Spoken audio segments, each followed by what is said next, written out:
ஜெர்மனியில் 2026ஆம் ஆண்டில் ஓய்வூதியம் மீண்டும் அதிகரிக்கப்படும் என்று அறிவிக்கப்பட்டுள்ளது. இது பல ஓய்வு பெற்றவர்களுக்கு ஒரு நற்செய்தியாகும்.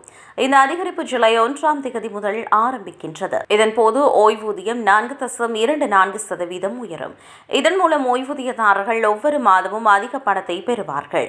இது கடந்த சில ஆண்டுகளில் ஏற்பட்ட இதேபோன்ற அதிகரிப்புகளின் தொடர்ச்சியான நடவடிக்கையாகும். குறிப்பாக இந்த அதிகரிப்பின் அளவு ஊதியத்தை சார்ந்துள்ளது. தொழிலாளர்கள் அதிக பணம் சம்பாதிக்கும் போது ஓய்வூதியம் உயர்கிறது.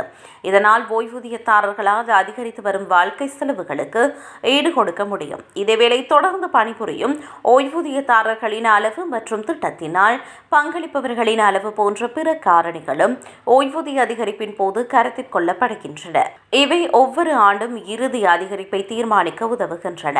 பல ஓய்வூதியதாரர்களுக்கு ஜூலை 1ஆம் தேதி முதல் மாதத்திற்கு 77 யூரோக்கள் கூடுதலாக கிடைக்கும்.